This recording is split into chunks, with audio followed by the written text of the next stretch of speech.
This morning, Donald Trump forging ahead. The former president waking up in Milwaukee for the start of the Republican National Convention, less than 48 hours after surviving an assassination attempt. Now, President Biden calling for unity in a divided America.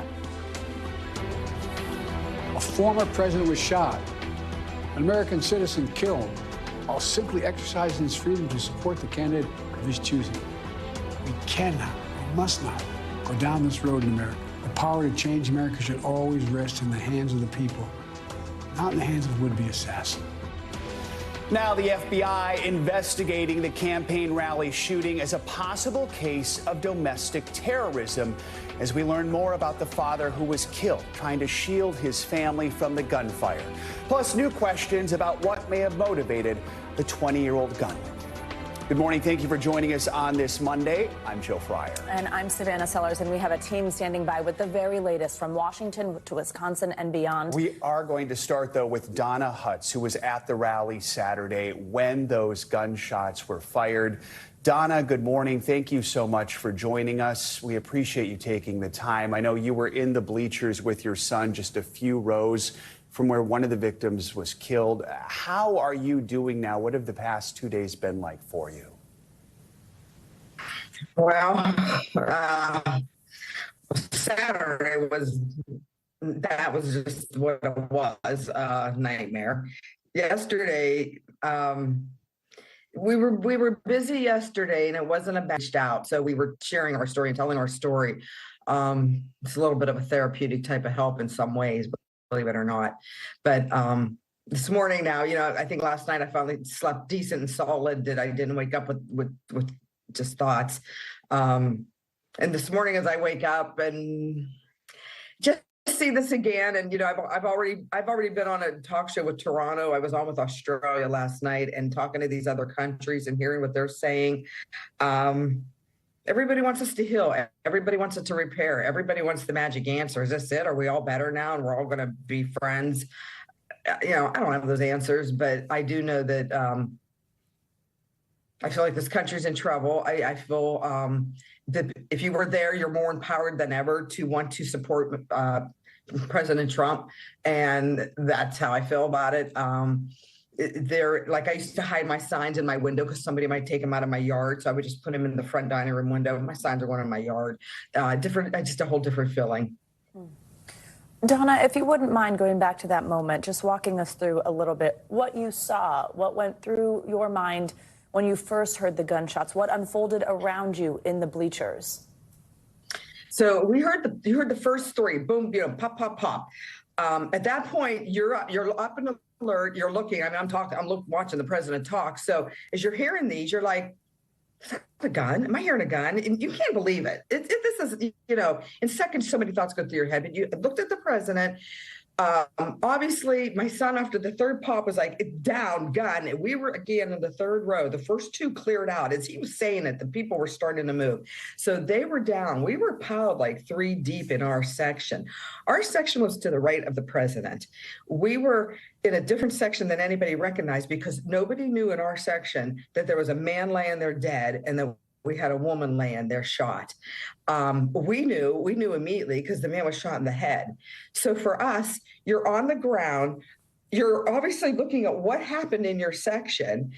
I'm laying there where I was able to pick up a piece of the fence flag and look at the president over here. So I'm like looking to see what's going on. I seen him get up. I see the blood on his face. I seen his ear. I seen his fist and his hand in the crowd, and off he went. So now I'm like, he's gone. We're still down. Nobody will let us up. We have people dead. So is this now a mass shooting? Because now you're looking at the sniper on stage, putting a gun in the crowd looking. So in our scenario, we were different than everybody else. Nobody knew there was two people shot in our bleacher. We had to face that fact. So you're looking at that and then that. And so I went from assassination to shooting. That's what my thought was in those moments. We learned yesterday that man who was killed, his name Corey Comparator, that he died while he was trying to shield his family. What were your thoughts when you learned about that? They were crying. The one daughter, now I know, mother and daughter, they were the two that were crying, obviously the most. And just, it's heartbreaking. That's my thought, feeling heartbreaking, tragic, and a shame.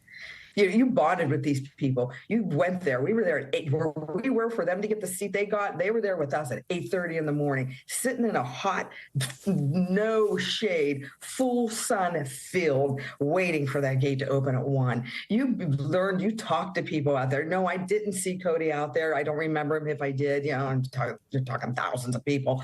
But the point is, you bond out there, and so. This man bonded with his family that whole day, waited. You got in that gate at 1. You waited for that president to talk at 6. And at 6:05, this man's life basically ended. It's terrible. It could have been us. That's what I think, too. My scenario was different. I was in the medic tent for a little bit. Had I gone in with my son, Joe, we probably would have been at the top of that bleacher because we picked top bleachers. He didn't want me to walk, so he picked the 3rd row. So there's so many scenarios that play through our head today. We're still not over it. Donna, I'm struck by you mentioning that you've been speaking even with international news organizations and people wanting us to heal, people wondering how we'll fix this. After seeing what you did at Saturday's rally, what worries you about the state of politics in the U.S., especially as we get closer to this election in November? The violence that is set up out there for people. I'm a very good reader. I read every side. I like to know what everybody's thinking, and I go to those websites where there is riot planning for these people to join these sites. I read this. That has to stop. These are just peaceful if you want to be doing this, but the violence has to stop. And that's what the countries are saying. Will our violence stop? Will we be at peace? Will we all stop this? And you hope. Donna Hutz, we appreciate your time this morning. We're glad that you and your family are okay. Thank you for speaking with us. We certainly are. Yes, thank you for your time, Donna. We're thinking about you and your family. Now we want to get to the very latest also this morning as this investigation unfolds. What have we learned overnight? What else do we know about the shooter here? NBC News Now anchor Tom Yamas has that for us.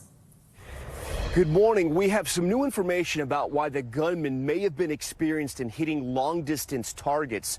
Just behind me, underneath that American flag, that's where former President Trump was speaking. And over there in that tree line, that's where the would-be assassin took up his position. Now, we're going to hear from a woman who says that area outside the perimeter was a free-for-all. There were people all over the place, and she says no security. That was about 150 yards from Trump.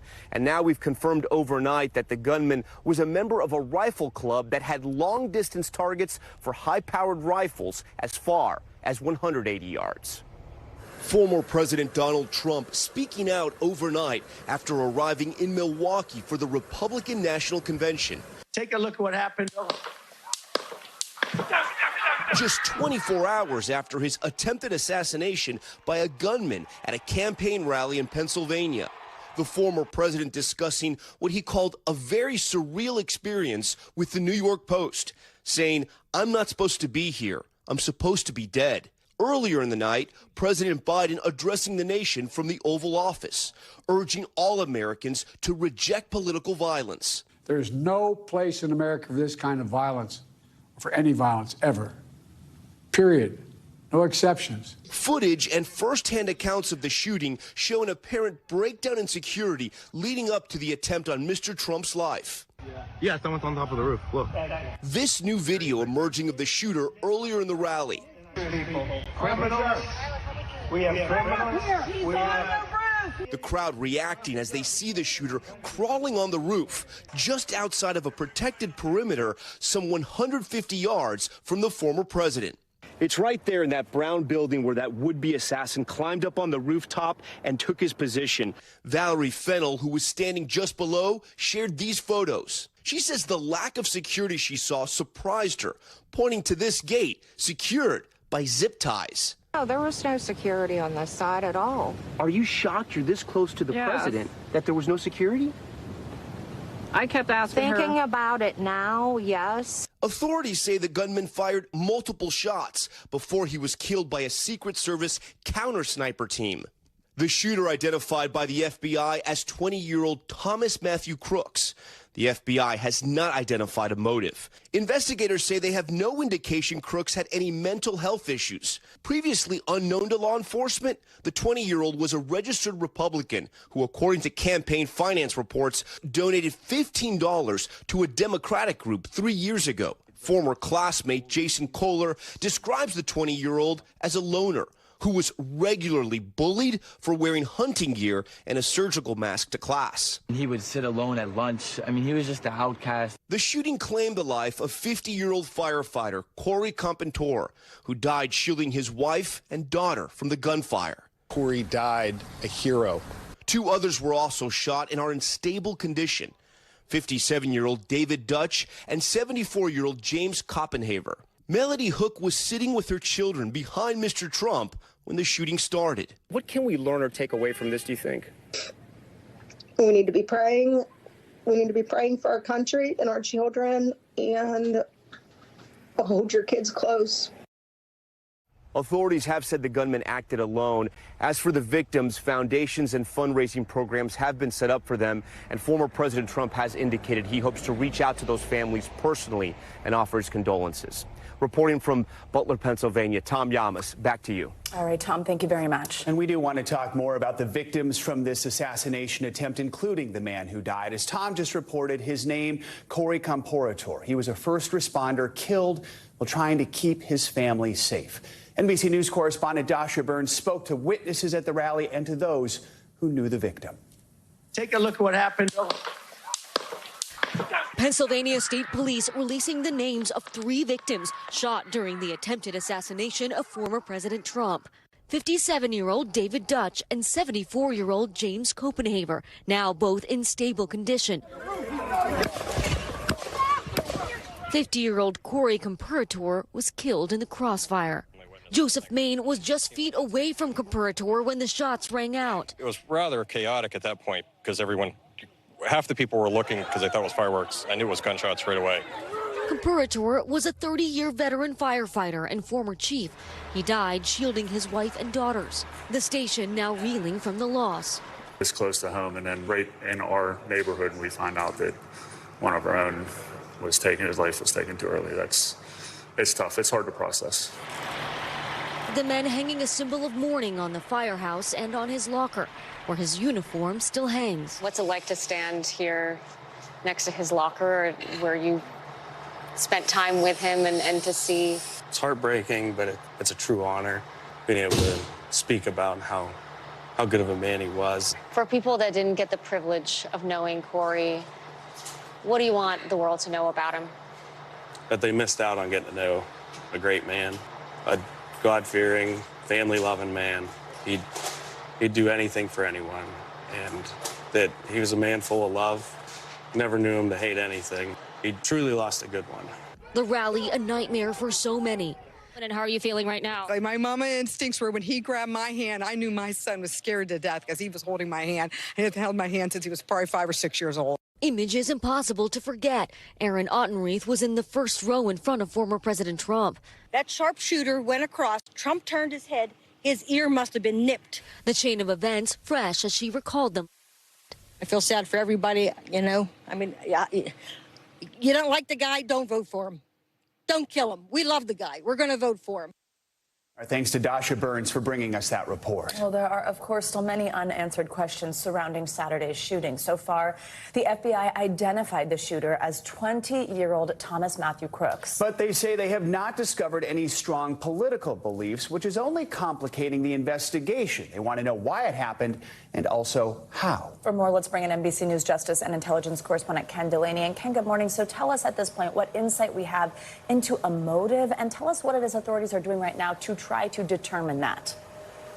Hey, good morning, Savannah and Joe. FBI officials briefed the media yesterday, and they said they had not yet determined any potential motive in this case or ideology driving Mr. Crooks, or whether there was no motive at all and simply a mental breakdown. They did say that his phone is in possession of the FBI team at the lab in Quantico, and they're trying to access it to see if there's any evidence in his private digital communications. In terms of public social media, Mr. Crooks has a very low profile for a 20-year-old 20-year-old in America. We're not finding really anything that tells us very much. And the public clues that we are seeing are confusing. As you heard Tom Yama say, he was a registered Republican, but yet donated $15 apparently to a Democratic group when Joe Biden was inaugurated. He was wearing a pro-gun T-shirt while he carried out this attack. What we're hearing from fellow students, people who went to high school with him, is that he was a loner, quiet, potentially bullied at times. New details are emerging about what kind of life he was leading. He was working as an aide at a nursing home,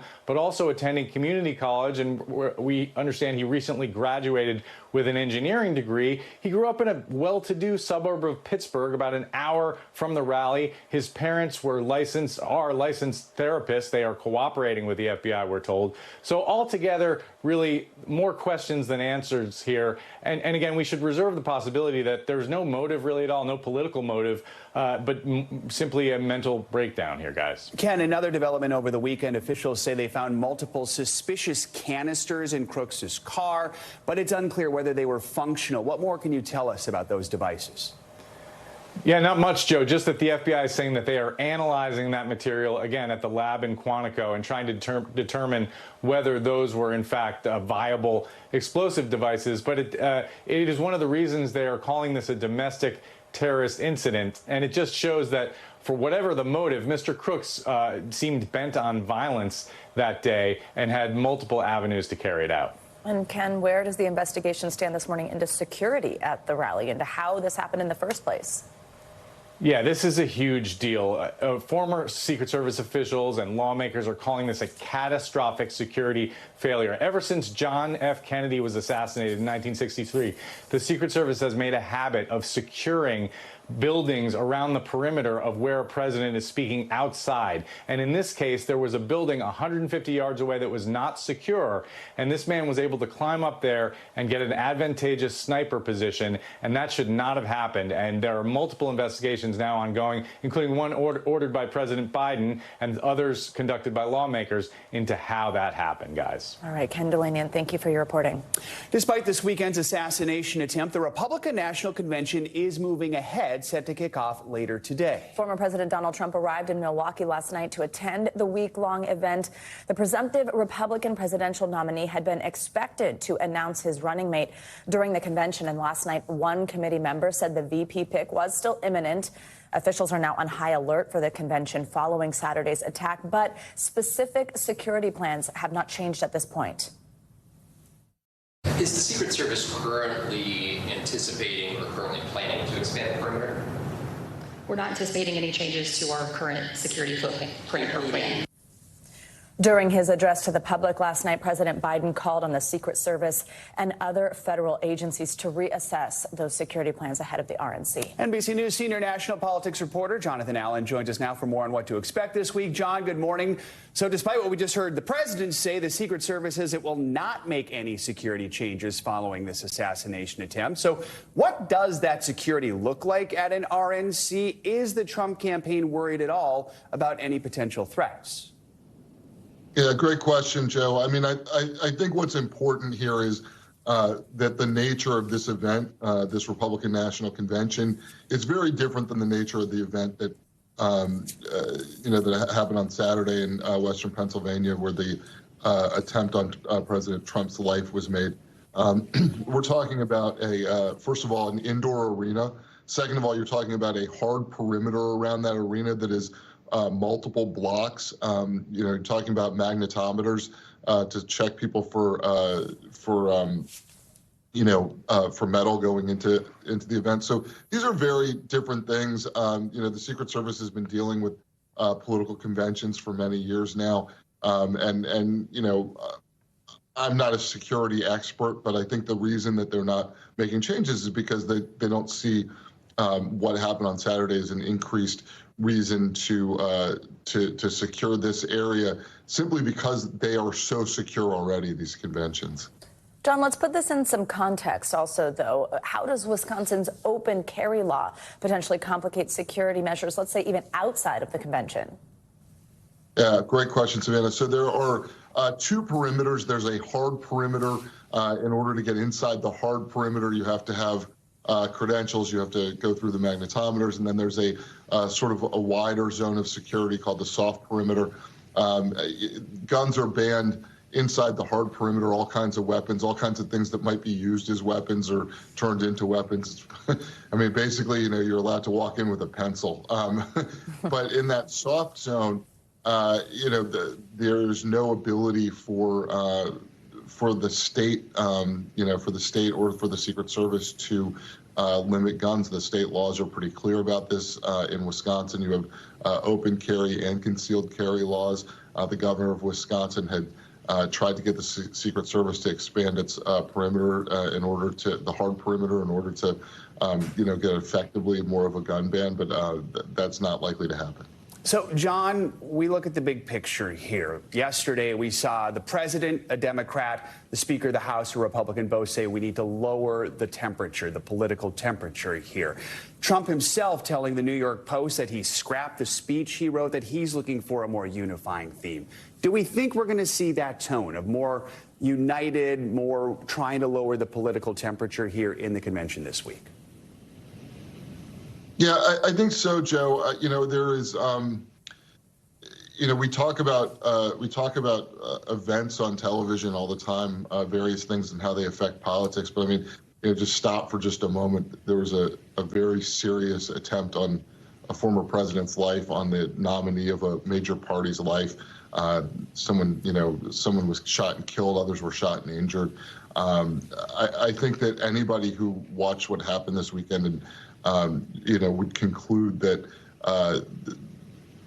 that this is a moment for for a softer tone. This is a moment to dial back some of the very charged political rhetoric that we have in our country. Both people in both parties, certain politicians have spent a lot of time ramping up rhetoric, depicting their opponents as evil, so I think it makes sense that we're going to hear that. And as far as former President Trump goes, in 2020, he chose not to try to have a unifying message. He went for his base. He tried to build that base through contrast and through sort of angry rhetoric, and he ended up losing.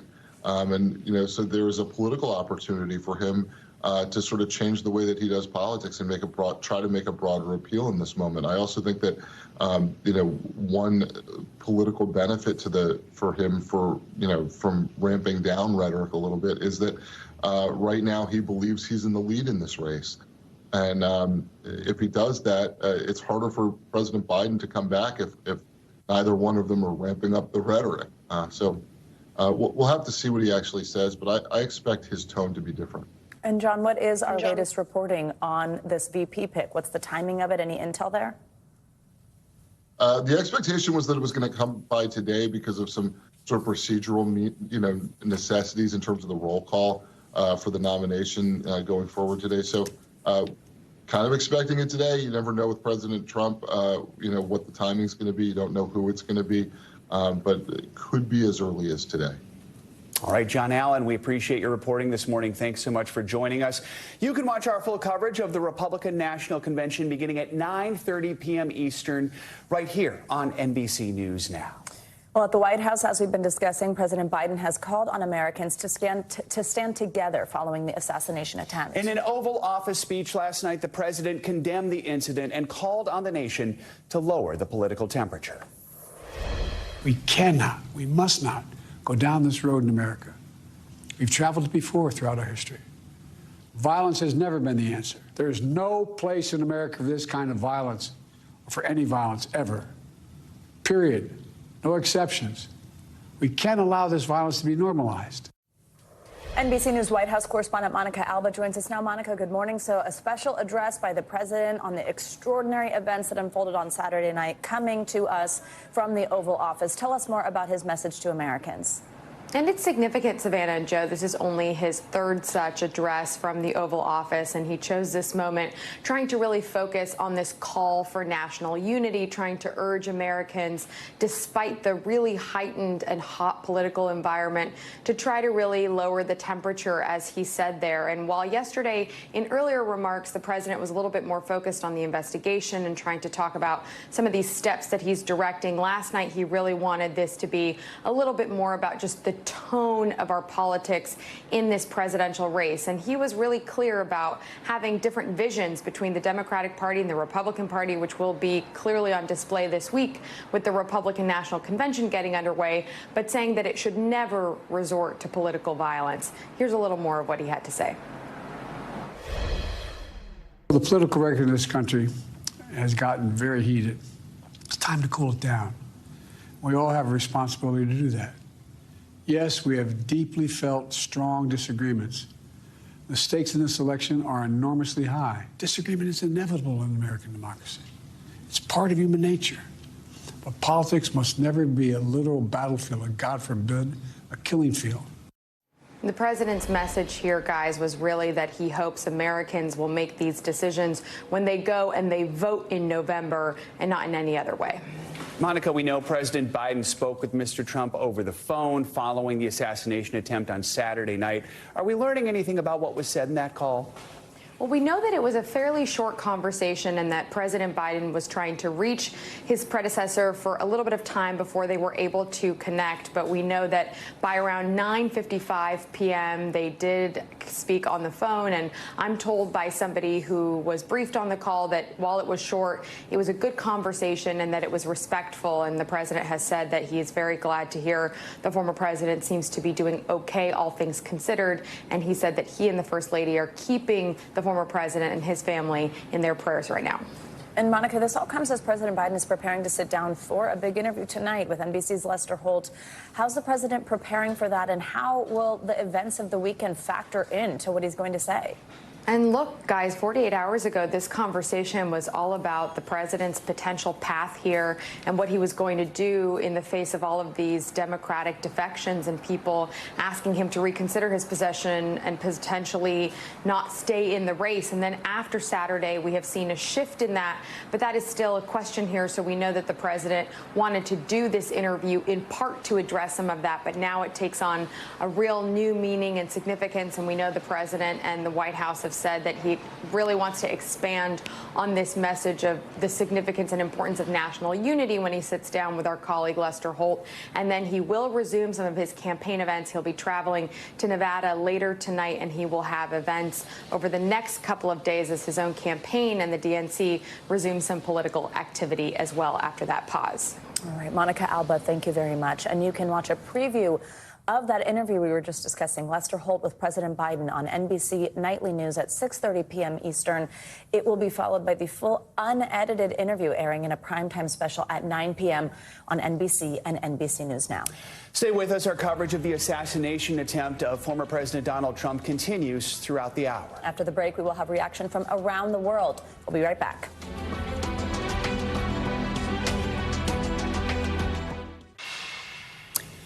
We are back with our ongoing coverage of the assassination attempt on former President Donald Trump. The incident, of course, is sending shockwaves all across the globe. Yeah, world leaders are expressing their concerns about the act of violence that left one person dead and 2 others injured. NBC News correspondent Matt Bodner joins us now from London with more on some of that reaction. Matt, good morning. What is some of the reaction we're hearing first from our closest allies?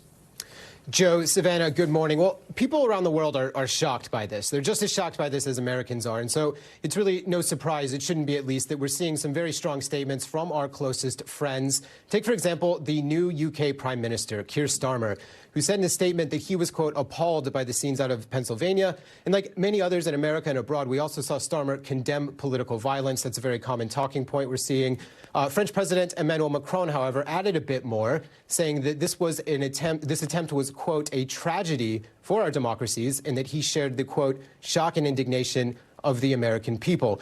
We also saw reactions from Ukraine. This, of course, a nation whose fate may be intimately tied to the outcome of this election. President Zelensky issued his own statement saying, quote, such violence has no justification and no place anywhere in the world. Never should violence prevail. I hope America emerges stronger from this. In short, guys, American allies are alarmed and concerned about this attempted assassination, and particularly what it might mean for America moving forward. Matt, we're also hearing from adversaries, though, right? China, Russia. What did they have to say about the incident?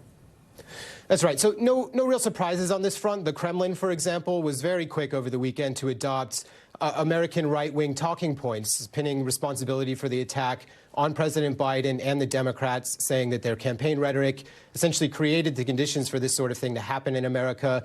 China, on the official level, has been quieter, though Chinese state media has been using this attack as an opportunity to claim that Western publics are losing faith in democracy. So from both of these countries, they're essentially using this incident to reinforce existing talking points. Matt, we've also heard from one of Mr. Trump's biggest allies, Hungary's Prime Minister Viktor Orban, a controversial figure on the world stage these days. He and Trump met at Mar-a-Lago just last week. What are we hearing from him?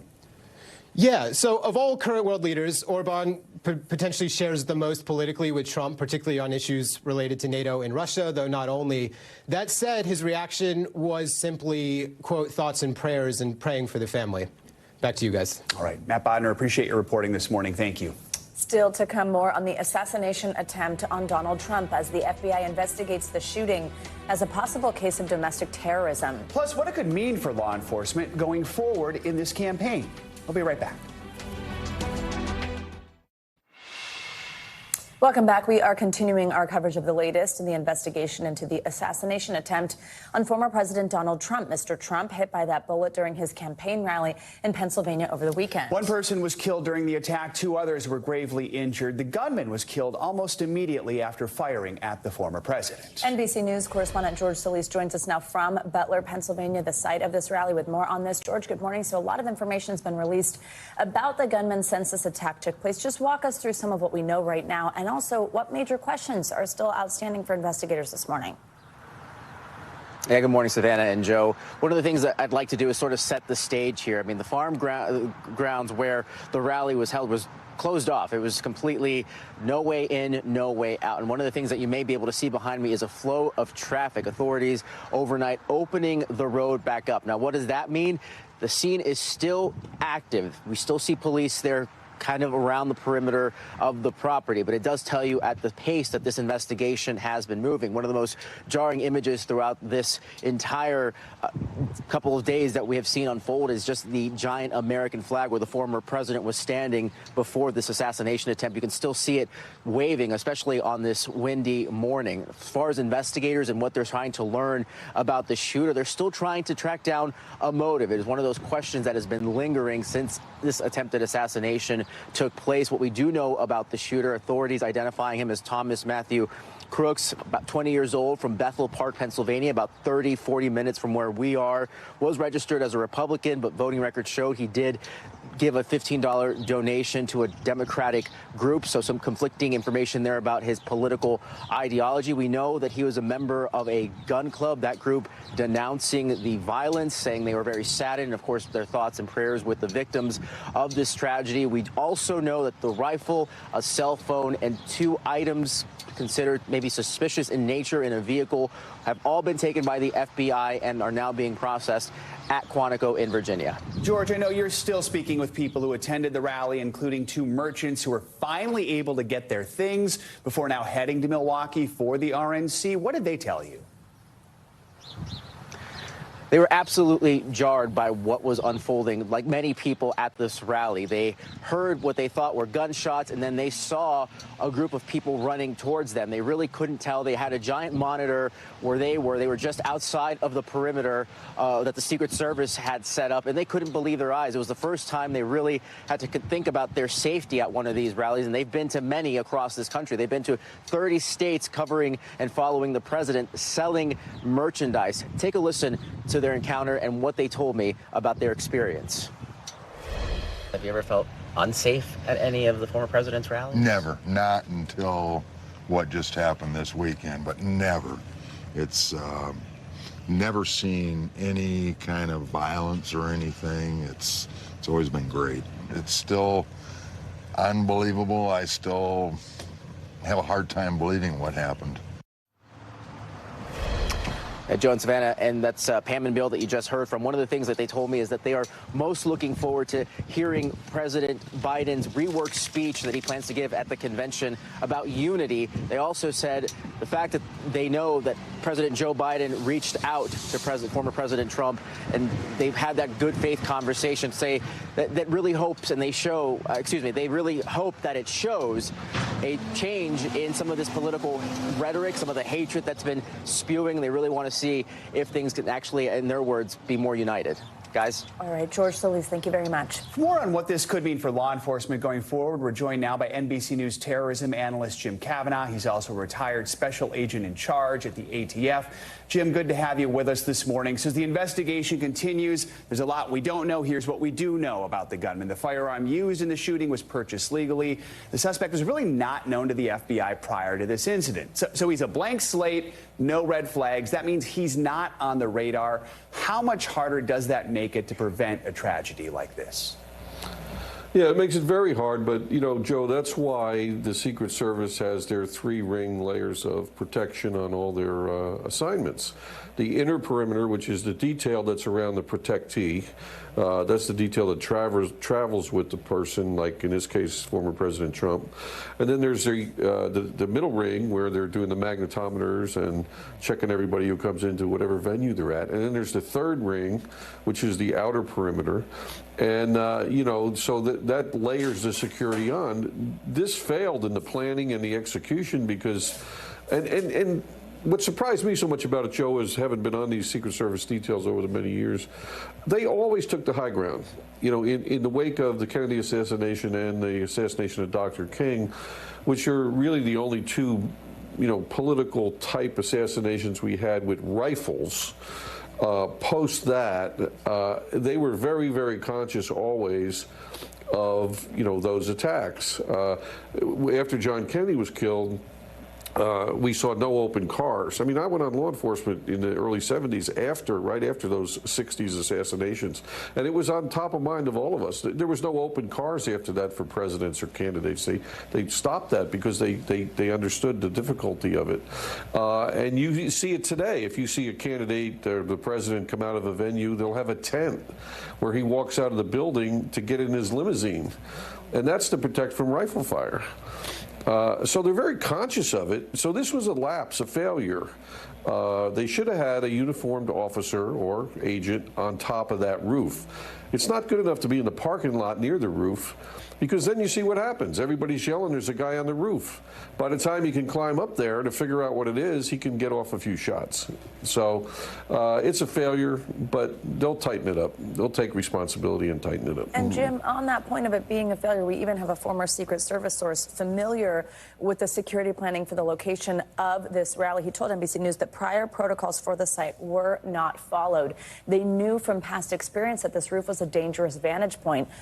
What does that mean should have been done? What type of lapse in protocol could lead to this that meant that something like this could happen? Yeah, you can't delegate responsibility. The Secret Service can't delegate that to the state and local police or to any other agency. It's their responsibility, and they can't delegate it. They can delegate a task, but what they do is they have to tell the state troopers or the township police or the sheriff, hey, you need to put 2 uniformed officers up on that roof and up on these other 2 roofs, so we secure them for the venue. Remember, this is not a 24-hour event, and the people don't even have to be on the roof the whole time. They only have to be on the roof when the protected person is out front speaking, which may be an hour or, you know, an hour and a half or something. So it's not somebody on the roof for 24 hours. But when you occupy the roof, then someone else can't get up on the roof, and it takes that away from the counter sniper teams to have to deal with, you know, is this guy a threat? Who is this guy on the roof? What's going on? Because, you know, they're dealing with grassy areas, open fields.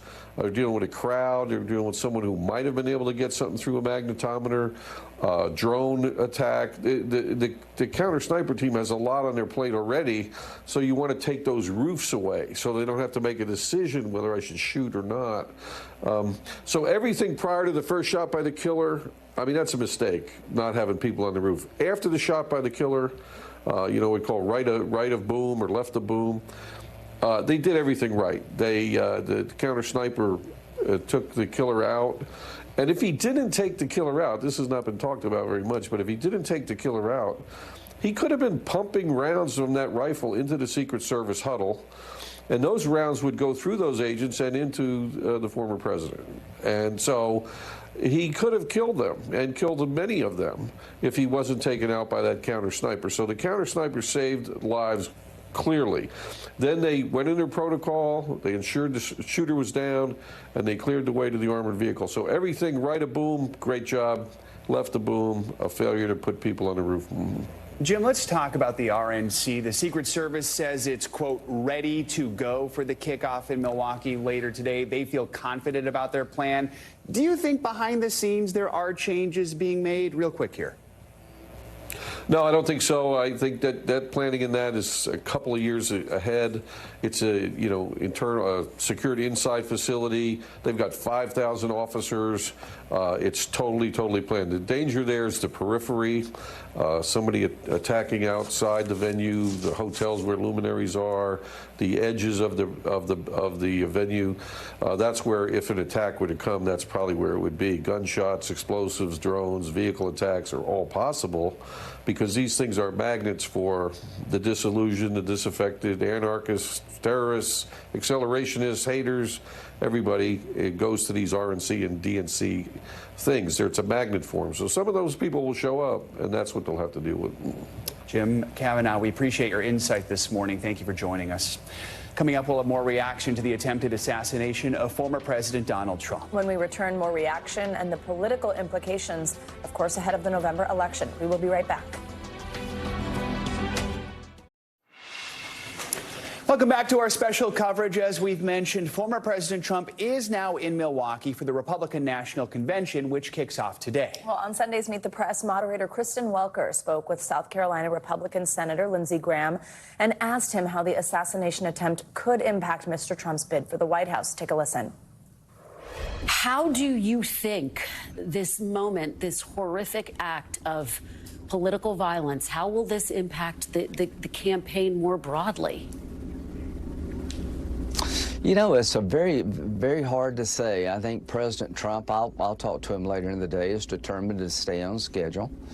He needs to pick a vice president. He wants somebody that is ready on day one and can help him win, that can grow the map. I think the Republican base adores President Trump. There's going to be a lot of love come his way. But I'm glad to see my Democratic colleagues are saying really good things. And, you know, this is a moment where America's been traumatized, and it's good to see. I'm glad President Biden called him. There'll be plenty of time to talk about politics. We just all need to be grateful and mindful of how dangerous, how could this happen? How could somebody get within 130 yards of the president with a rifle? His Secret Service team around him, his personal team, are the great Americans who are very brave. But what I thought of when he got up and raised his fist and bleeding was Teddy Roosevelt. This is the toughest guy I think I ever met. He's the modern version of Teddy Roosevelt, and it's just an amazing thing to be his friend and in his orbit. And I look forward to seeing him here soon. You can see my full interview and a lot more at meetthepress.com. You can also get more Meet the Press here on NBC News Now every weekday at 4 p.m. Kristen, thank you. Let's talk more about the political impact of this incident with NBC News senior political editor Mark Murray. Mark, good morning. Good to have you with us. So how much of a galvanizing effect do you think this incident could have on the Republican Party, especially ahead of this week's RNC, but then also we look ahead to November? Yeah, Savannah, I think look at the short term. We've already actually seen President Biden talk about unity in his Oval Office address last night. The Democratic campaign ended up pulling down its ads temporarily in communications.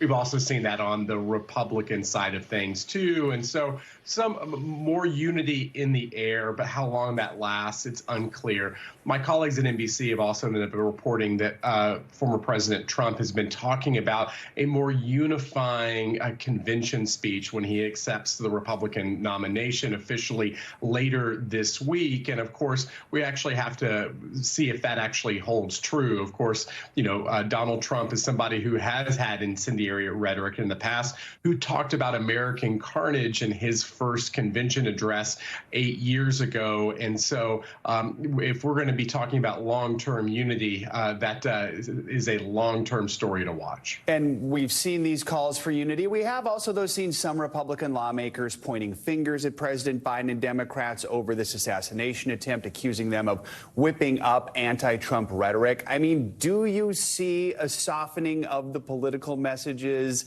at the convention this week and beyond that? And do you also think this is going to change just how the candidates campaign? Could we see fewer of these big outdoor public rallies?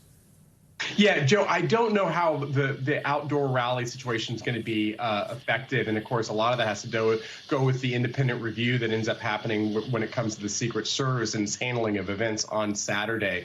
But, you know, as far as how the Republican, you know, they have obviously been angry at the Democratic rhetoric. And in the presidential campaign season, Joe, you know, there is some tough rhetoric on all sides. But what I am actually going to be watching are some of the Democratic and progressive rhetoric that we've heard over the past year about if Donald Trump is reelected.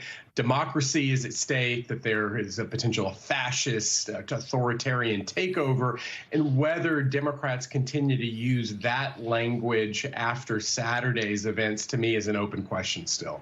Mark, before this happened, a big conversation in terms of the election and campaigns. These many calls from Democratic lawmakers for President Biden to step aside in the election after his performance in the debate. Does this incident change anything for the president? In the short term, Savannah, it's actually frozen those kind of conversations. My colleagues Natasha Korecki and Carol Lee have written that there are Democratic voices who, you know, part of the movement to oust Joe Biden from the top of the Democratic ticket. And it complicates things, at least in the short term, on that. The story automatically changed. We were talking about the debate, its aftermath, the Joe Biden news conference that he had, and then obviously the situation that we ended up seeing on Saturday playing out in Pennsylvania. That has now dominated the news, and Joe Biden and whether he remains on the top of the ticket has become a secondary story. All right, Mike Murray, thank you very much. Coming up, a history of political violence. Up next, our coverage continues with a look back at past assassination attempts on current and former U.S. presidents. Historian Michael Beschloss joins us. Stay with us.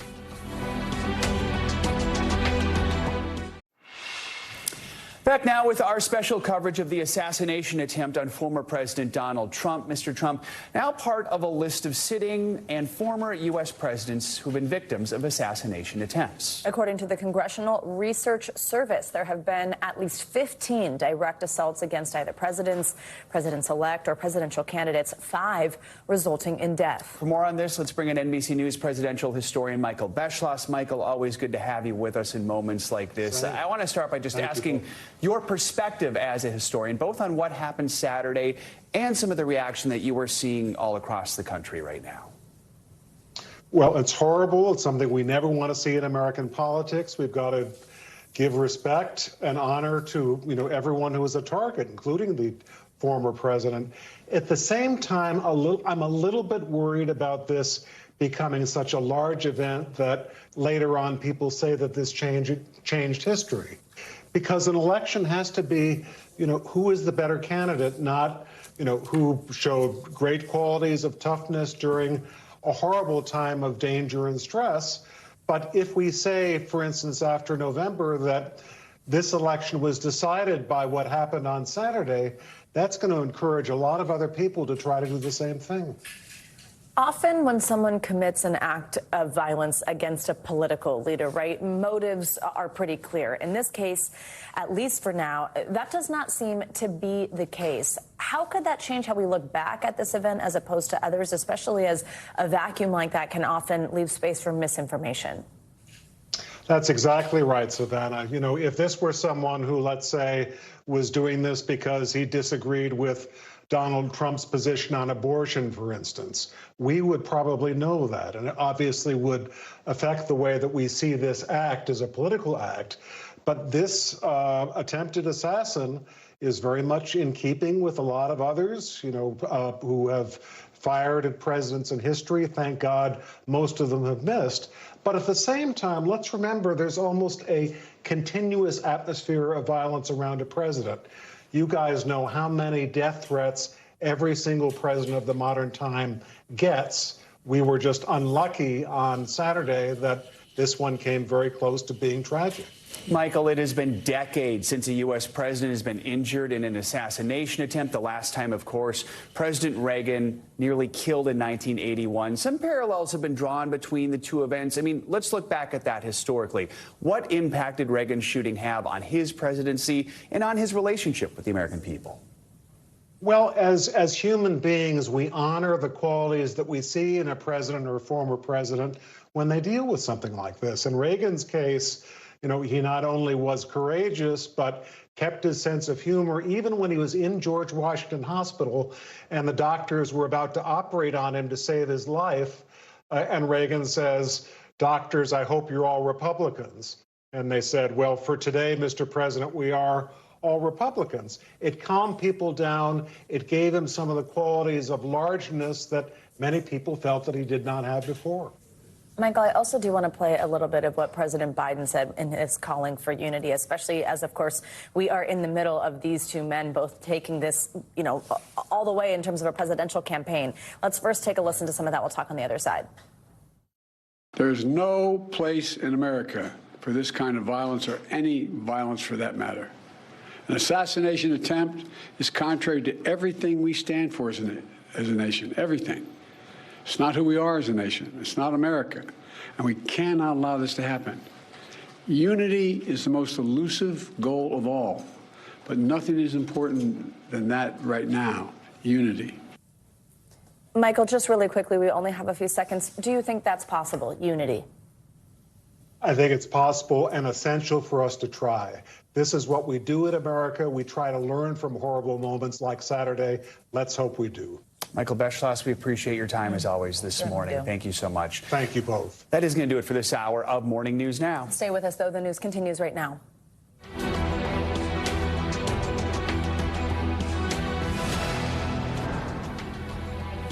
Good morning. Thanks for joining us. I'm Savannah Sellers. I'm Joe Fryer. This is a special report on the attempted assassination of former President Donald Trump. As the country comes to grips with this act of political violence, the Secret Service is in the hot seat.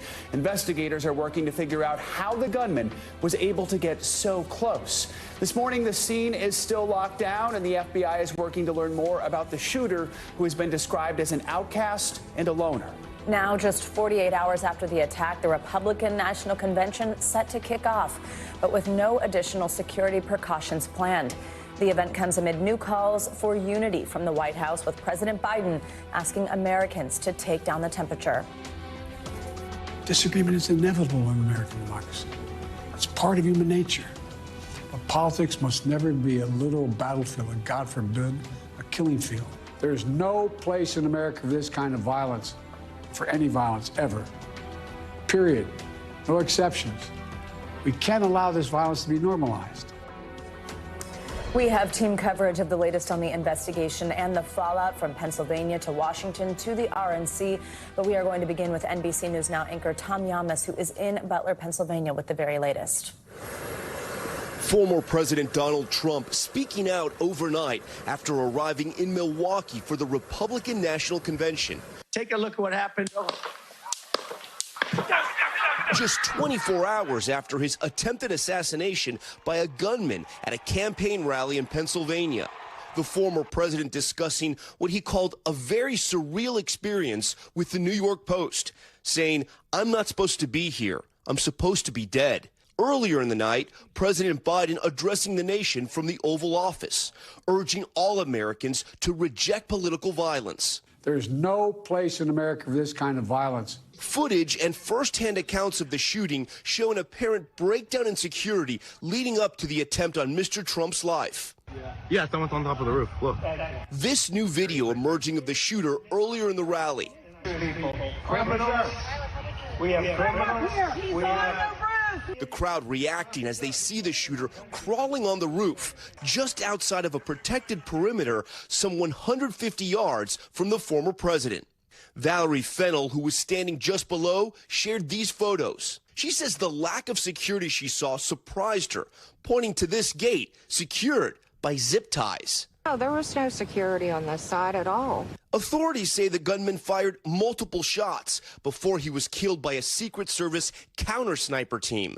The shooter identified by the FBI as 20-year-old Thomas Matthew Crooks. The FBI has not identified a motive. Investigators say they have no indication Crooks had any mental health issues. Previously unknown to law enforcement, the 20-year-old was a registered Republican who, according to campaign finance reports, donated $15 to a Democratic group 3 years ago. The shooting claimed the life of 50-year-old firefighter Corey Compentor, who died shielding his wife and daughter from the gunfire. 2 others were also shot and are in stable condition. 57-year-old David Dutch and 74-year-old James Koppenhaver. Our thanks to Tom Yamas for starting us out this hour. The assassination attempt against former President Trump is shining a spotlight on the Secret Service amid growing criticism about how the agency handled security for the event. Now it looks like Congress is gearing up to investigate the Secret Service's alleged security lapses. NBC News Capitol Hill correspondent Ryan Nobles joins us with more on that part of the story. Ryan, good morning. Joe, good morning. And the director of the Secret Service, Kimberly Cheadle, issuing a lengthy statement this morning saying that the agency is going to look at every aspect of what happened at this event over the weekend to determine what went wrong, and that the agency is also prepared to work with Congress and the independent investigation that President Biden has called for to find out what needs to change at the agency. Take a look at what happened. From the moments after the attempt on former President Trump's life, the reports of security lapses came quickly. We're like, hey, man, there's a guy on the roof with a rifle. And the police are like, huh, what? You know, like they didn't know what was going on. The building where the alleged shooter's body was found was roughly 148 yards from where the president spoke and outside the Secret Service's security perimeter. And 2 sources familiar with the agency's operations tell NBC News its roof was identified as a potential vulnerability ahead of the event. A spokesperson for the Secret Service says they designated that rooftop under the jurisdiction of local law enforcement and worked with them to maintain event security, but no one was posted on this particular building. The local district attorney says his office provided support, including sniper teams, but the Secret Service was in charge of security outside of the venue and ran the show. Many on Capitol Hill are demanding to know what went wrong. We need to know, how could an individual be at that elevation that was seen by apparently bystanders on the ground? How could that not be noticed by Secret Service? Local law enforcement leaders say they are investigating their preparation for the event and their response after the shooting. Already, a bipartisan pair of lawmakers are calling for increased Secret Service protection for all major presidential candidates. And the House Homeland Security Chairman, Mark Green, sent a letter to DH Secretary Alejandro Mayorkas demanding information related to the security plans around the rally, pointing out in his letter that, quote, had the bullet's trajectory been slightly different, the assassination attempt on President Trump might have succeeded. The Secret Service also pushed back on reports that they had reduced the security presence around Trump. A spokesman saying, quote, this is absolutely false. In fact, we added protective resources and technology and capabilities as part of the increased campaign travel tempo. But members of Congress want answers. We need to know, is this a protocol failure? Is this a resources issue? Or is this just a failure of those who were on site that day? And there have been a number of calls for investigations by members of Congress, including oversight in particular. The House Oversight Committee Chairman James Comer has invited Director Cheadle to testify at a hearing on July 22nd. Joe? All right, Ryan, thank you. Let's talk more about how the Secret Service handled security at the incident. We have former Secret Service agent and NBC News law enforcement analyst Evie Pampouras with us this morning. Evie, thank you very much for joining us. We very much appreciate your perspective on this. So let's talk more about this particular building, this structure, this roof. We have been told that it was identified as a security risk in the days leading up. But then also, as we just heard there in Ryan's piece, we know that that was sort of delegated to local law enforcement. How is it possible? Walk us through how those decisions are made and how something like this can end up taking place. When you get a site, any kind of venue, you send an advanced team out, they're going to go and do an assessment. Okay, where's the presser going to be? Where's the president going to be speaking from? And you build your security plan around that, your protectee. But then you also have to look at what's outside of my secure perimeter, what I'm going to decide to have is secure perimeter and then what's out. So you look for line of sight issues. This is clearly one of those issues. And to be frank, it's not not that far away. We're looking at it, what, 148 yards, not that big of a distance. So that structure, and it's not just one building, it's a pretty massive structure. There's a parking lot, vehicles. You have to secure that. Now, typically, and it is common practice, so what the spokesperson is saying is accurate, you would typically delegate that to local police. Secret Service doesn't have the manpower to actually put agents everywhere, especially out of perimeter. So you work during that time that you're out, you work collectively with your counterparts, and you say, okay, we've got this part, you've got this part. Now, what's happening here is that you've got this part. What did that mean? Was instruction given? Was there clarity in how many people are you going to put there? How many officers? Again, why wasn't a person not on the rooftop? And then with the video that we've been seeing, people that notice somebody on the rooftop, right? And it is unacceptable for spectators to say, hey, I see somebody on the roof, and for there not to be a police presence to be able to see that before the public sees it. And then the other issue was the delay in getting to the roof. Clearly, it seems, again, that there was no way for police to actually get to the top of the roof to actually obstruct or stop what was happening. So we had that delay in process. So you do have all these different issues kind of lined up. And at the end of the day, it is the Secret Service's security side. So overall, if you're going to say who is responsible, yes, they are. They're the ones who design the plan. When you go in as a side agent, I design the plan. I want this, I want this, I want this. You run it through your counterparts. You've got counter sniper. I need counter assault. You put in the request for all the different elements that you need. But at the same time, you do work with local police, and there are about 17,000 law enforcement entities in the United States. Half of them have 10 officers or less. I don't know the specific department that the Secret Service was alluding to for this. I don't know how much manpower they have. We don't know those things yet, and we don't want to presume yet because we don't want to blame anybody until all that stuff comes out. But all those things come to play. They don't train the way Secret Service trains, and that's why your Secret Service element, you always want them close to your protectee. So typically, I'm not going to put an agent all the way out there when it's just secure this building, nobody goes up, I don't want to see anything here, just keep it locked and tight. I'm going to put my assets close to the president so when something happens, like unfortunately we saw here, agents know what to physically do, how to secure that. But does that beg the question then that maybe the Secret Service shouldn't put local law enforcement in charge of something that is still clearly close enough to shoot at the president?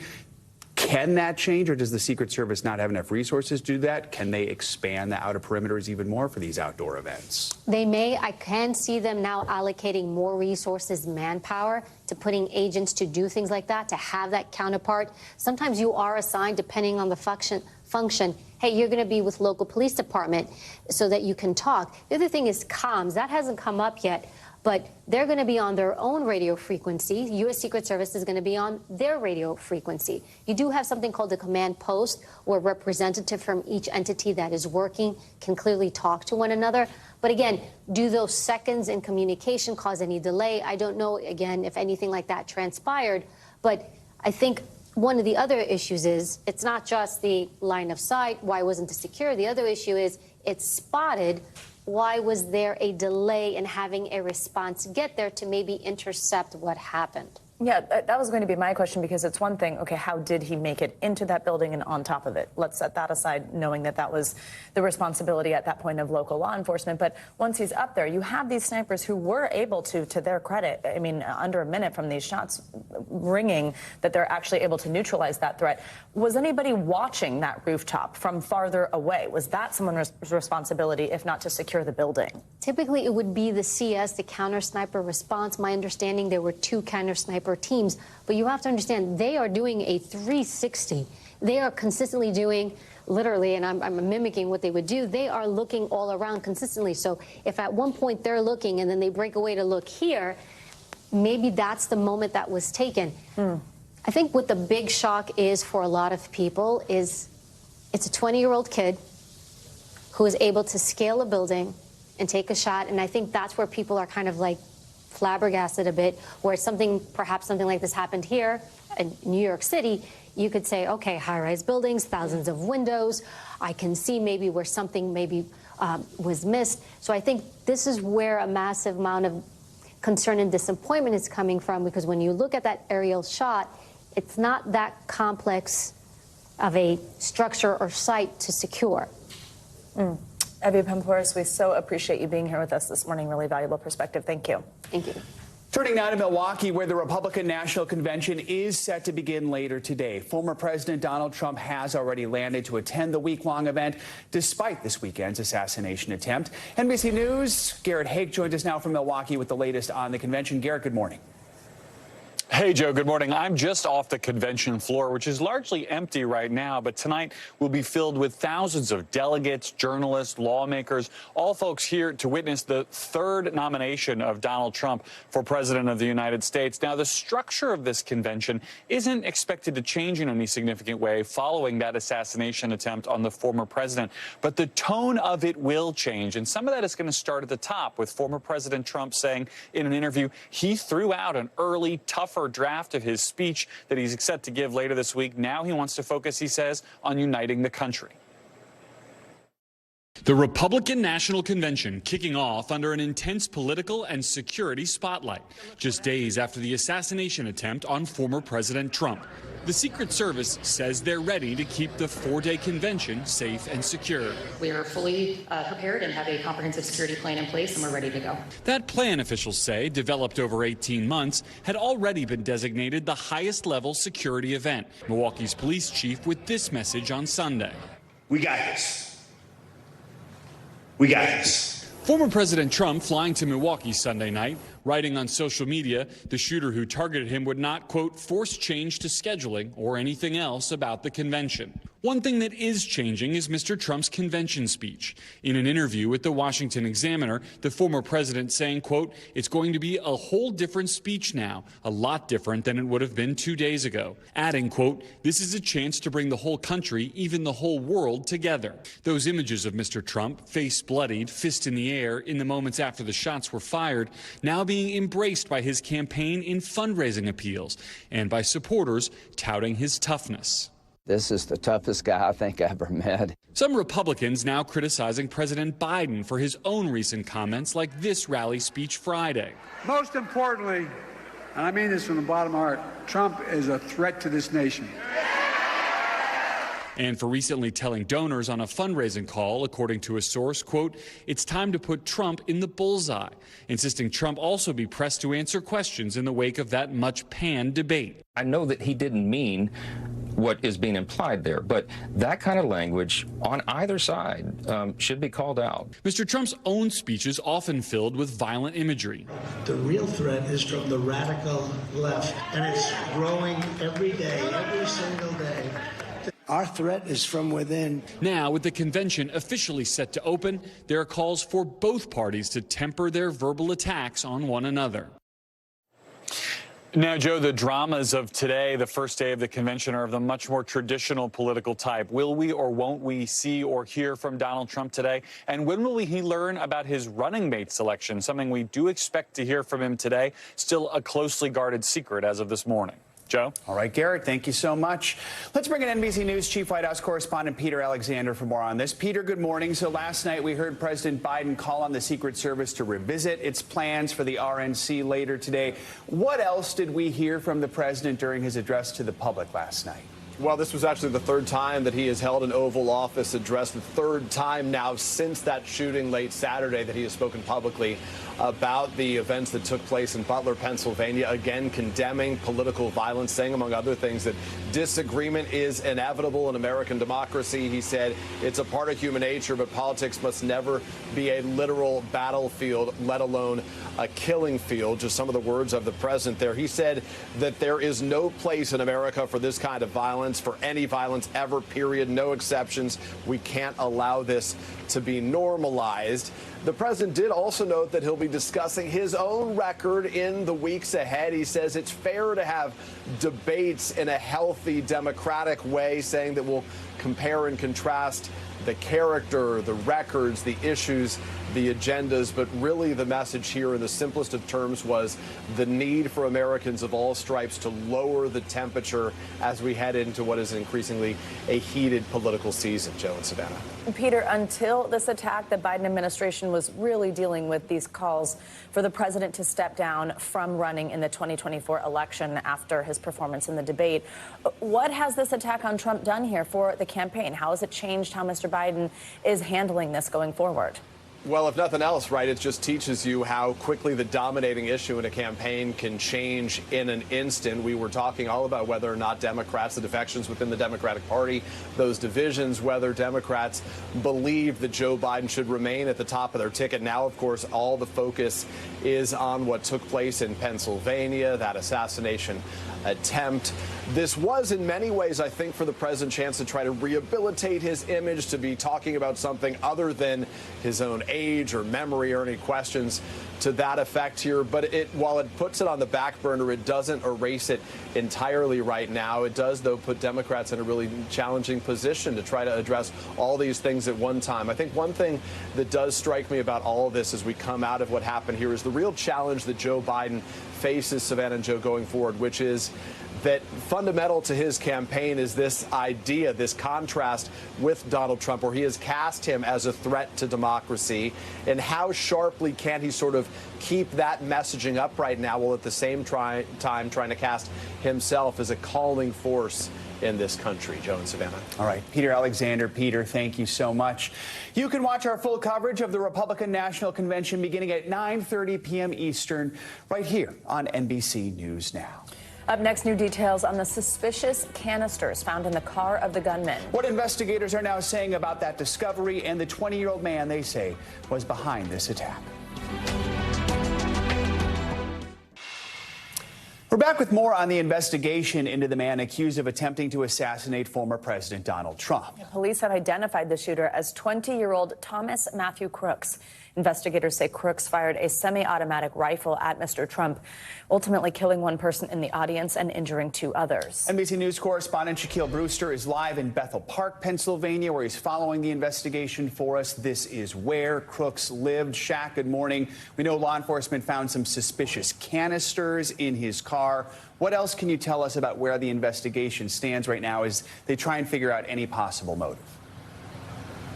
Good morning to you. Well, there's no sense of any possible motive at this point. That's certainly what investigators are looking into. We know that at this point they're planning to look at Crooks' movements in the hours before the shooting, trying to see a specific timeline of exactly what took place. I'll tell you, the FBI said that they searched his home. We are now getting our first look at the suspect's home after there being a large perimeter around his home for much of this time. We know they searched his vehicle. We know they're going through his phone. We know they're going through his the canisters that were found both at his home and at his car. So there's a lot of material that they're trying to work through. They're investigating. A lot of that material has been sent off to Quantico in Virginia. So a lot of stuff that they're going through, and they're trying to piece together a timeline and hopefully get more answers on a possible motive. So, Shaq, we know the shooter, 20 years old. We know he was a member of a local shooting club. I know we're also hearing from people who knew him. What else are we learning? What the motive. Right. We also know that he worked at a nursing home, or he was a dietary aide at a nursing facility and rehabilitation center. That's about a 15-minute walk from where we stand right now. But I'll tell you, I spoke to one of his schoolmates just yesterday who talked about how he was a loner. I want you to listen to a little bit more of that conversation. Social media. Yeah, he was bullied almost every day. In what way? Can you explain? I mean, he would sit alone at lunch. I mean, he was just an outcast, and you know how kids are nowadays, so they're going to see someone like that, and they're going to target him because they think it's funny or whatever. So it's the best way I can describe it. And it's honestly kind of sad. Like, I don't want to say this is what provoked it, but you never know. And you said he was a loner? Yeah. I want to say he was a loner more because he was quiet, but like he was just bullied. Like he was bullied so much.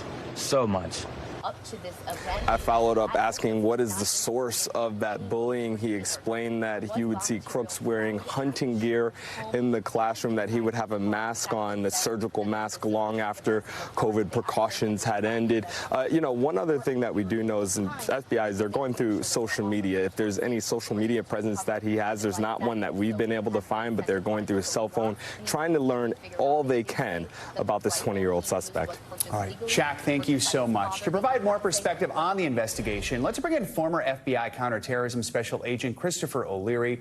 Thank you so much for joining us. So let's talk about the trouble with establishing a motive. The shooter doesn't seem to have expressed any strong political or ideological beliefs. He was a registered Republican, but also made a donation to a Democratic group. How does that complicate this investigation? How do they try and figure out a motive? Well, I think it's important to remember we're in the very early days of this investigation, and all the resources of the FBI that they have at their disposal have been sent up to the Pittsburgh office. That includes resources from the FBI Counterterrorism Division, from the FBI Laboratory Division, from the Behavioral Analysis Unit, to be able to get inside the mind of the shooter. But additionally, there will be computer forensics people going through every bit of his hardware, but also, as you indicated, his social media, to try to find out who he was interacting with, what he was searching, what he was reading.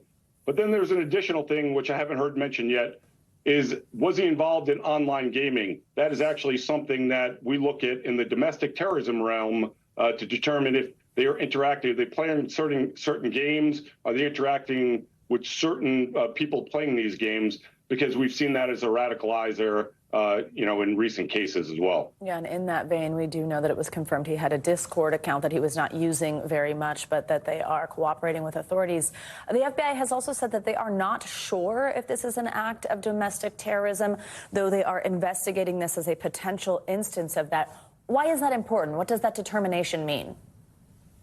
Well, it's, so this is certainly an act of political violence. This is an individual, for whatever reason, we don't know what it is yet, mobilized towards violence and acted against the president and the public there, killing a U.S. citizen. Is it terrorism? Does he have an identified ideology? Was he trying to use violence to affect political change? Is he associated with other individuals who share that? That will be the difference in determining if it is, in fact, domestic terrorism. Is he an anarchist aligned with the far left?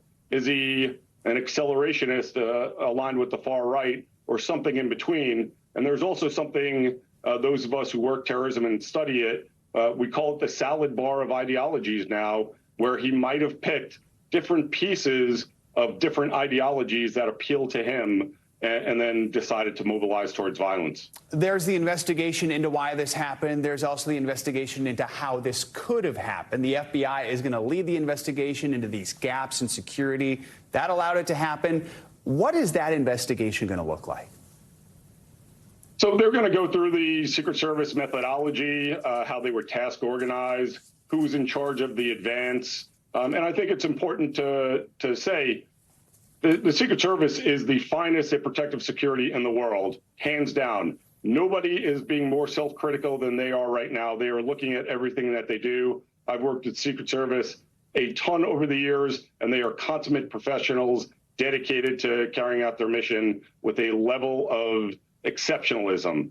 So they are going to be very hard on themselves. The FBI is going to go through and give a second look at everything and provide them with their findings as well. What happened to allow somebody within 150 yards with a high-power rifle, which is not a very difficult shot? And just to give you a point of reference, as a former Marine, the basic qualification course for Marines with rifles does not start until 200 yards and goes out to 500 yards. That weapon can hit a man-sized target at 500 yards. So the Secret Service has a challenging job ahead of them. They have to protect both former presidents and the current president in a very charged environment. And in locations, President Trump has chosen to carry out rallies in locations like this in rural farmland. Very hard to protect the president. Christopher O'Leary, your expertise much appreciated this morning. Thank you for joining us. You bet. We are just going to take a brief beat from covering this special story. Now it's time for a look at some money news for you. AT&T reportedly paid up big time to get a hacker to delete stolen customer data. CNBC's Silvana Henao has that and some other money news. Silvana, good morning. Joe, Savannah, good morning to you. All right, let's get you those headlines. We'll start with AT&T, who reportedly paid a hacker about $370,000 to delete customer data stolen as part of a spree of data breaches earlier this year. Now, Wired reports that the hacker then provided a video to prove they had deleted the data. On Friday, AT&T revealed the breach exposed call records and texts from nearly all its wireless customers between May and October of 2022. Meanwhile, Alphabet is reportedly near a deal to buy cybersecurity startup Wiz for roughly $23 billion. Now, it would be the company's biggest acquisition ever. Wiz works with multiple cloud providers, including Amazon and Google, and counts several Fortune 500 companies among its customers. It raised $1 billion in funding earlier this year, valuing the company at $12 billion. And back-to-school spending is expected to be flat or even lower this year as shoppers dial back on expensive purchases such as laptops and PCs. A new report from Deloitte estimates shoppers will spend more than $31 billion. So that's about $586 per student, and that's down from just under $600 last year. Deloitte says middle-income families are focusing more on value and are willing to shop for private label brands, guys. All right, Silvana, thank you very much. Stay with us. Much more of our special coverage here on NBC News Now and MSNBC after this short break. We are back now with the latest reaction from the White House to the attempted assassination of former President Donald Trump. In a rare address to the nation from the Oval Office, President Biden focused on what he called heated political rhetoric and said it's, quote, time to cool it down. But even the president himself admitted that might be easier said than done. He went on to say unity is the most elusive of all goals right now.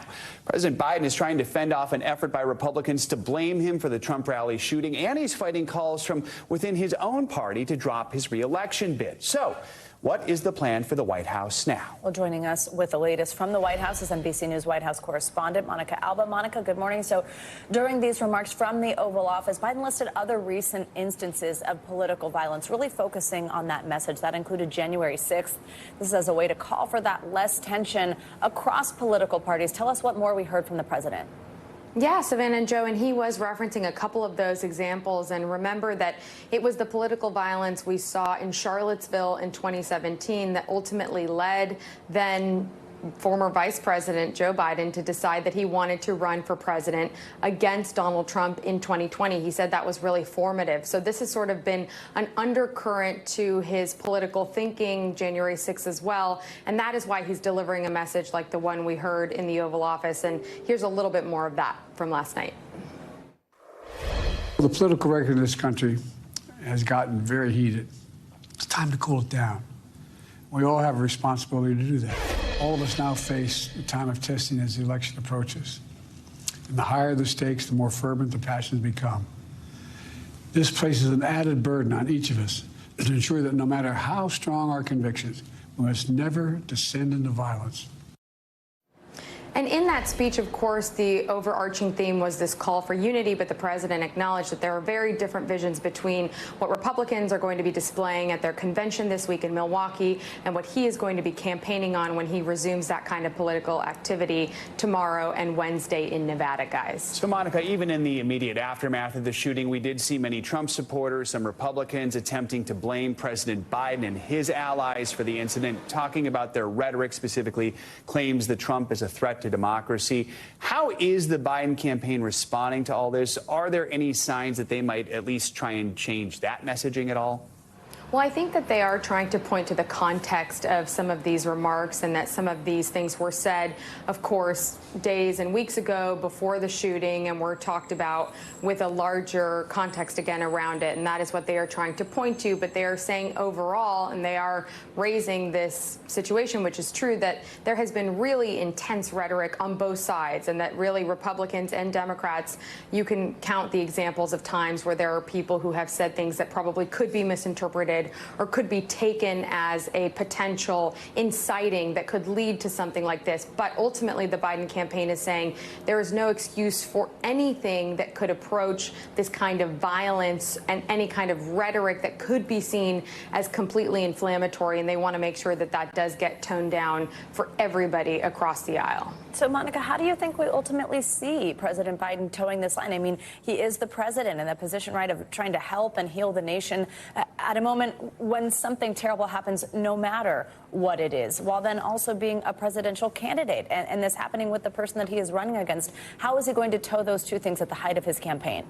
And that is what is the central question here, I think, Savannah, the way that the president does this. But I think in that speech last night and in what you're seeing, he's really going to try to focus on this as the president of the United States and a little bit less as a candidate in terms of the things he's trying to direct his government to do, increasing security measures, doing a full independent review of what went wrong in Pennsylvania at that rally, and really trying to approach this from everybody needs to take a step back, take a deep breath, and that they do need to be careful in terms of what they say and how they say it. But to your point in the introduction, the president here also is still maybe fighting for his own political standing and whether he's certainly going to be the Democratic nominee, as he says he intends to be. We saw there was a pause in those Democratic defections since Saturday's shooting, but we still know that privately there are a lot of Democrats who have concerns. And so there's going to be a focus on that again as well in the coming days.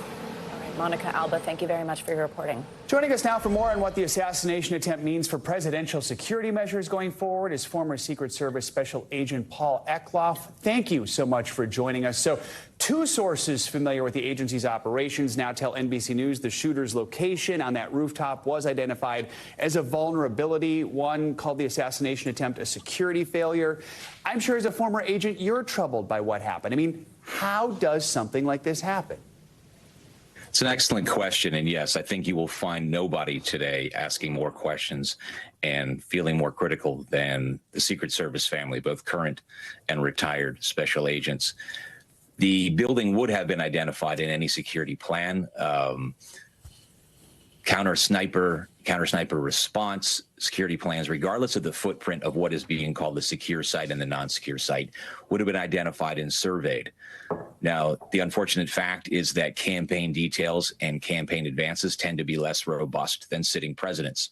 Now, we all know the security environment. Some of us know it far more painfully today than we did before Saturday. But the environment that these men and women in the Secret Service are having to work in is almost unrealistic. The agents on the ground are to be lauded for their exemplary response. But there will be questions. The layered security plans are designed between federal agents of the Secret Service being the lead, local and state law enforcement, other federal entities. There are multiple redundancies built in to prevent eventualities just like this. So questions will need to be asked as to how the rooftop was accessed and what the response was when an individual was first identified there. But the agents on the ground, as I've said, when you see the counter-sniper response within a second of identifying the threat, I would say, as a former law enforcement officer, what I'm troubled by is some of the anti-law enforcement rhetoric from both sides. We've seen this for years, that law enforcement perhaps exceeds their use of force authority. In this case, the Secret Service used extreme discretion, and when necessary in identifying the threat of this troubled young man on the roof, he was immediately neutralized, and the agents collapsed on the protectee, assessed the situation, and evacuated him safely. But once again, there will be questions. These security plans are complex. I do believe the Secret Service right now is going to be reevaluating their advanced procedures and the amount of assets that are put on sites.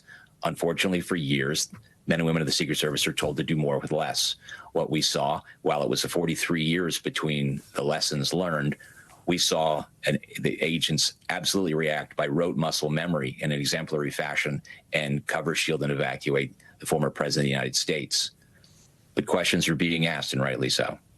I think your point about doing more with less is a good one, because I think some people at home might be thinking, why wasn't there just an agent on that roof or in that building or assigned to that area rather than just leaving it to local law enforcement? What changes could be made with the resources that are available that we could potentially see? Is it extending that perimeter? Is it some type of different relationship with local law enforcement? What could change to prevent something like this? Well, those are excellent questions, but the relationship between the Secret Service and state and local law enforcement could not be better. These partnerships are what allows the Secret Service to succeed and has allowed them to succeed since they received the mandate to protect presidents in 1901, and is the reason there have not been more episodes. I would also caution that we don't know the facts. The talented men and women of the FBI tasked to investigate assassination attempts will be looking at all those things. The Secret Service will be investigating, but perimeters will need to be extended and manpower will need to be increased, both at campaign stops and with the president. But I would say we don't know all the answers. We don't know if there was an agent assigned and what their response was, and I can't speak for that. I was not on the ground. Right. But these agents and officers do work with a finite amount of assets. And while the Secret Service and local police are politically agnostic, they do have to work in the environment that social media, the media, and the public creates. And it is toxic right now. The words that are used that are told that they incite violence, it's easy for those who sit on the side to say that it's just hyperbole. But to a mentally challenged individual looking for inspiration, looking to be, for extremist action, they take it far different than adults that understand its political discourse. And the men and women of the Secret Service willingly wade into that environment every day. As I said, no security plan is perfect. What we saw was not perfect. What I saw was an exemplary and brave response. My heart goes out to the families of the brave man who died trying to protect his family that never should have happened. His actions echo those of the Secret Service and their training and protecting the president. Training in the Secret Service, they train for this. I trained for this for decades. Paul, we appreciate your time this morning. I do apologize. We're tight on time, but thank you so much for your expertise this morning. It's greatly appreciated. Thank you, Paul. Yes, sir. While the FBI says they don't know the motive of the shooter, the assassination attempt on former President Trump has brought the discussion about political divisions and violence to the forefront. Politicians and voters on both sides of the aisle do agree things have gone too far. NBC News Daily anchor, senior national correspondent Kate Snow joins us with more on this. Kate, good morning. Good morning, guys. Since Saturday's assassination attempt, the FBI's deputy director says they're seeing an uptick in threats of violence online. Many leaders are calling for unity, but we were already in the midst of an exceptionally heated election cycle with a polarized electorate, and in some corners, it's only getting worse. Take a look at what happened. The attempted assassination of former President Trump highlighting the ongoing political polarization in America. I know him. Donald Trump is a loser. Joe, you dumb son of a... Fears now the nation has reached a boiling point. All of us to turn down any kind of the temperature. We all need to take a responsibility to cool things down, to say what we mean, but don't say it mean. Some Republicans have blamed President Biden for Saturday's violence. I do believe that Joe Biden is responsible for the shooting today. Everyone who has called him a fascist, everyone who has called him a threat to democracy. Democrats have long accused former President Trump of using incendiary language while campaigning. Last year, Trump mocked the violent attack on then House Speaker Nancy Pelosi's husband. She's against building a wall at our border, even though she has a wall around her house, which obviously didn't do a very good job. According to a University of Maryland criminologist who's tracked political violence over a 50-year span, incidents have been on the rise since 2016. In recent years, dangerous language coming from politicians and pundits has been amplified by social media. The hateful rhetoric increasing, and so is the real-world violence.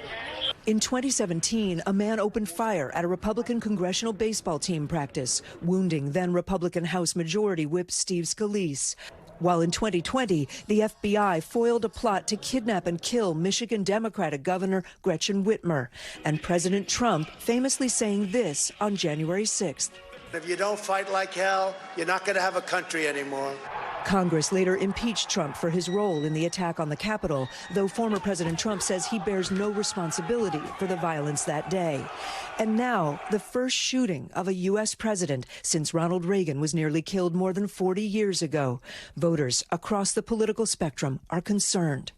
I hope that this is not used for propaganda to support violence one way or the other. Whether you're left or right, that there is no tolerance and there's no room for terrorism, for violence, for assassination attempts in this country. We may have differences, but we can still have one goal in common, is to be, civil to each other.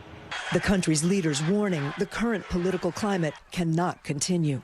The greatest threat to our nation right now is we're horribly divided. Just minutes after President Biden finished his remarks last night saying that we cannot descend into violence, former President Trump posted on social media, "Unite America." It bears repeating that the majority of statements made by Republican and Democratic officials since Saturday night have emphasized unity and calm. Michigan Governor Whitmer writing, "It's time for every one of us to chart a better path." She urged people to call a relative you haven't spoken to in a while, let them know that you love them. Put down the phone, she said. Talk to your neighbors. Those little things that maybe we can all do. Some good advice, something we all need, I think, right now as well. Kate, thank you so much for that report. Appreciate it. Stay with us. Much more of our special coverage here on NBC News Now and MSNBC right after this short break. This morning, the nation is still reeling after the assassination attempt on former President Donald Trump. This moment in history is now being defined by some arresting images. NBC News correspondent Rahima Ellis brings us the remarkable stories behind those photographs. The defiant picture, the former president's fist raised, his face streaked with his own blood. A jarring image that's hard to look at but must be seen. Taken by photographer Evan Vucci from the Associated Press. The moment I heard the shots being fired, I knew that this was a moment in American history that had to be documented. I mean, it's our job as journalists to do this work. New York Times photographer Doug Mills also capturing these images. A bullet frozen on its path to its intended target, grazing Trump's ear, his hand pulling back to reveal blood. Secret Service agents acting in unison, rushing in, blanketing the presumptive Republican nominee. And this image of the former president still surrounded by agents on the stage floor. All the while, officers standing at the ready, not knowing what else could come. The former president's shirt opened, his face bloodied, rushed off stage. A shoe left behind. Before the gunshots, a crowd of supporters. After, an empty stage, a withered flag. And spectators overwhelmed with sadness, their faces in disbelief. Images captured in a matter of moments, but now seared in the nation's collective memory. Rahima Ellis, NBC News. This morning, we're hearing several stories of bravery from people in the crowd at Saturday's Trump rally. One of them, an emergency room doctor who sprang into action, providing CPR to those who were injured just minutes after those shots were fired. That doctor tells NBC News Now anchor Tom Yamas that people helping each other is what America needs to be about. Doctor, talk to me about that moment again of when you jumped into action. And did you think at any point you could maybe save his life, or was the wound so bad? When I came upon him, I thought the wound was a fatal wound. It was a small bore that was right here above the ear. That's where snipers like to hit. And I'm not a ballistic specialist. I've never served in the armed forces, and I've never been on an active shooting scene. But I've seen the results when people make it to my emergency department. You know, Doctor, something that stood out to me was there were a handful of people like you that when this active shooter situation was happening, they jumped into action to help out. Why do you think that was? I think Americans love to help. Those two individuals, I've been called a hero. I don't know that I'm a hero. Every hero needs a helper. You know, Superman is Lois Lane. Batman has Robin. I needed these two people to get this fellow up. I couldn't have done it, and they did it. And you could tell they were scared, but they did it. And other people came. There was, when I got down to this gentleman, which was within 45 seconds, someone was already applying pressure to that wound. And that continued. Nobody knew CPR. I did that by myself. That's okay. But people were there and helping. I think I saw an interview with you earlier. Were you covered in, I guess, sweat and blood? I was covered with blood. My face was covered. So was my shirt. I had a USA shirt on, a Trump hat on. I also had some brain matter on me. After that interview, and I was in shock with that. I was in disbelief, just shock. And after that interview to the left, and I got to give this guy tremendous credit, was a Army combat veteran. And, excuse me. After the interview, he came up to me and said, "Brother, there's blood on your face." I said, "Oh, okay." And he gave me his water bottle, and I washed it off, and I looked at my shirt, and I washed off as much as I could. And then I handed the bottle back. He wouldn't take it. And then he stepped into me, put his hand on his shoulder, and said, "Are you okay, brother?" And I saw the combat veteran across the brim of his hat, and I said, something like, "You've seen this too." And he goes, "Yeah." I said, "I'm okay. And thank you for what you did." And we hugged. Yeah, it's likely a moment you're never going to forget. Never. And that guy was an American who was helping me after I tried to help Corey. And to me, that's America. Our thanks to Tom Yamas for sharing that conversation. Stay with us. We have much more of our special coverage here on NBC News Now and MSNBC right after this short break. We're back now with a closer look at the political and electoral impact of that assassination attempt on former President Trump. Now, Mr. Trump has arrived in Milwaukee for the Republican National Convention, with the party set to rally around the former president beginning today.